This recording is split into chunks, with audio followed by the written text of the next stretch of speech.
자, 그렇다면 지금 왜 그가 필요하냐? 저는 이렇게 말씀드리고 싶어요.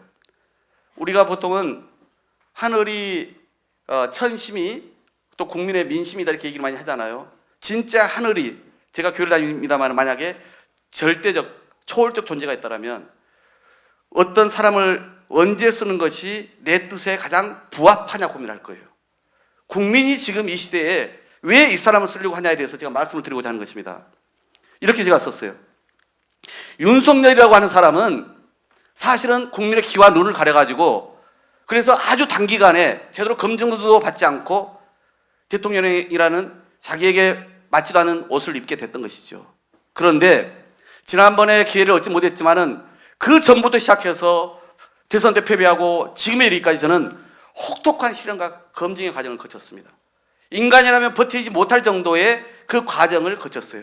그러면 사람이 단단해져요? 안 단단해져요? 웬만하게는 흔들리지 않을 정도의 자기 내공을 갖추지 않았겠어요? 더구나 이 과정을 통해서 지난 대선 3년 전과 비교해보면 전국적으로, 아니 진보적인 시민사회나 다른 야당에서도 정말 공고한 자기 기반을 갖추게 됐어요. 그때보다 훨씬 더 지지층들이 결속이 되어 있는 상황을 만들어진 거예요. 또한 마찬가지로 대한민국은 그때보다 더 많은 숙제를 안게 됐어요? 아니에요. 더 풀어야 될 절실한 숙제들이 많아진 거예요.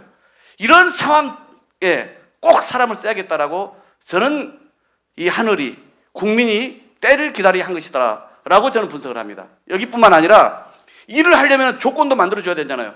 그 조건의 핵심은 뭘까요? 국회가 옆에서 협조를 해줘야 될 거 아닙니까? 지난 대선 총선을 거치면서 우리 국민들께서 압도적으로 민주당에다 힘을 실어줬어요. 입법부가 이제 다수석을 차지했어요. 행정부하고 손발이 맞으면 정말 국가를 위해서 많은 일을 할 수 있겠죠. 이 환경이 조성된 겁니다. 바로 때가 맞았다 이제 이렇게 보는데 여러분들 동의하실 거예요.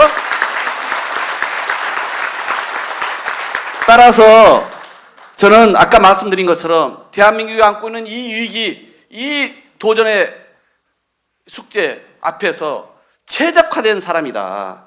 아까 말씀드린 차기 대통령이 갖춰야 될 그 세 가지 리더십 얘기했지 않습니까? 그 리더십을 확실히 갖고 있는 거의 유일무이한 주자다라고 저는 평가를 하고요. 또한 이 얘기를 하니까 국민의힘의 사선 출신이고 지금 국민의힘의 고문이에요. 그분이 저를 좀 옆에서 간혹 1년에 한 번 정도 만나는데 이분이 저한테 제가 이 얘기를 하니까 널리 알리라고 얘기하더라고요. 뭔 얘기냐? 이재명 대표는 되고 나면은 보복할 거야. 그래서 사람들이 이재명 포비아, 공포감을 많이 갖고 있다. 이런 얘기를 해서 제가 이 얘기를 했거든요.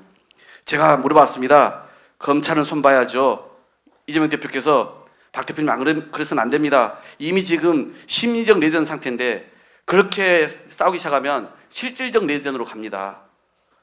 그래서 그래도 검찰이 너무나 잘못하지 않았습니까? 시스템은 개선해야죠. 제도는 개선해야죠. 이렇게 얘기는 한 걸 제가 들었었거든요. 이 말씀을 드리면서 이렇게 얘기를 했습니다. 남들은 다 이 사람이 너무나 심하게 당했으니까 더 철저하게 응징하고 보복할 거야 라고 생각하는데 전혀 정반대로 오히려 보복을 않고 중도 보수 사람도 갖다 쓰고 좋은 정책이라면 중도 보수 정책도 갖다 쓰고 그래서 오히려 반전을 이뤄서 그래서 국정 운영에 실질적 성과를 낸다면 사람들의 평가가 달라지지 않겠어요? 그게 누가 걸은 길입니까? 김대중 대통령이 그렇게 걸었죠.